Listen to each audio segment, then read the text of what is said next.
Hey friends, மொச்சக்கொட்டை சுண்டல் பண்ணலாமாங்க? மொச்சக்கொட்டை இந்த மாதிரி முதல்ல முன்னாள் நைட்டே ஊற வச்சுக்கோங்க, அப்போ தான் சீக்கிரம் வந்துடும். இதுக்கு தேவையான அளவு உப்பு சேர்த்துக்கோங்க. மொச்சக்கொட்டை நல்லா இந்த மாதிரி வந்து இந்த மாதிரி வேக வச்சு எடுத்துக்கோங்க. இந்த பொடியாக கட் பண்ண மாங்காய் சேர்த்துக்கோங்க இந்த வேக வச்ச மொச்சக்கொட்டையில்.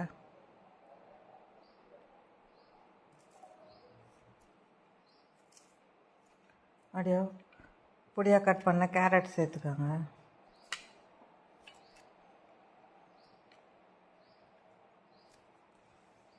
தாளிப்பு கரண்டி வச்சுக்கோங்க. எண்ணெய் ஊற்றிக்கோங்க. எண்ணெய் காஞ்சதாக கடுகு போட்டுக்கோங்க. கடுகு நல்லா பொரியட்டோங்க. சிறிதளவு கடலப்பருப்பு, சிறிதளவு உளுத்தம்பருப்பு, கடலப்பருப்பு போட்டுக்கோங்க. பொடியாக அரைஞ்சி வச்சு பச்சை மிளகாய் சேர்த்துக்கோங்க. கடுகு நல்லா பொரியட்டோங்க.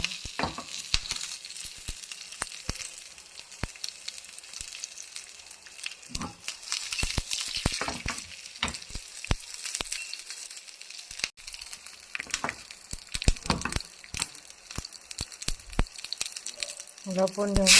இந்த கடுகு போட்டு கருவேப்பிலை போட்டுக்கோங்க. கேஸ் நிறுத்திடுங்க.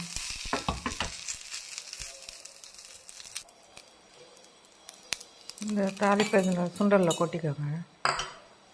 நல்லா கலந்துக்கோங்க. மொச்சக்கொட்டையில் வந்து அதிக நார் சத்து மற்றும் புரத சத்து இருக்குதுங்க. உடலில் தேவையற்ற கொழுப்புக்களை குறைக்க உதவுதுங்க.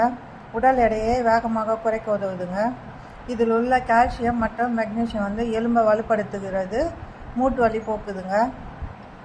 இரும்பு சத்து நிறைந்துள்ளதாக ரத்த ஓட்டத்தை அதிகரிக்கிறதுங்க, ரத்த சோகையை தடுக்கிறதுங்க. நார்ச்சத்து செரிமான மந்தத்தை சீராக்குதுங்க. சர்க்கரை நோயாளிக்கு சர்க்கரையின் அளவை நிலைப்படுத்துதுங்க. இதில் உள்ள பொட்டாசியம் மற்றும் மெக்னீசியம் உயர் ரத்த அழுத்தத்தை கட்டுப்படுத்துதுங்க. இதயத்தை ஆரோக்கியமாக வைத்திருக்க உதவுதுங்க. இதில் வைட்டமின் இ மற்றும் கே அத்தியாவசிய சத்துக்கள் உடல் சோர்வை நீக்குதுங்க, நோய் எதிர்ப்பு சக்தியை அதிகரிக்குதுங்க. கர்ப்ப காலத்தில் இது சாப்பிட்டா உடம்புக்கு நல்லதுங்க. குழந்தை வளர்ச்சிக்கு உதவுதுங்க. கருச்சிதைவை தடுக்க உதவுதுங்க. இது சிவப்பணு ரத்தத்தை அதிகரிக்குதுங்க. இதை நீங்கள் உணவில் அடிக்கடி சேர்த்துக்கோங்க. குழந்தைங்களுக்கும் கொடுங்க, உடம்பு ஆரோக்கியமாக இருக்கும். பிடித்திருந்தால் லைக் பண்ணுங்கள், ஷேர் பண்ணுங்கள், சப்ஸ்கிரைப் பண்ணுங்கள்.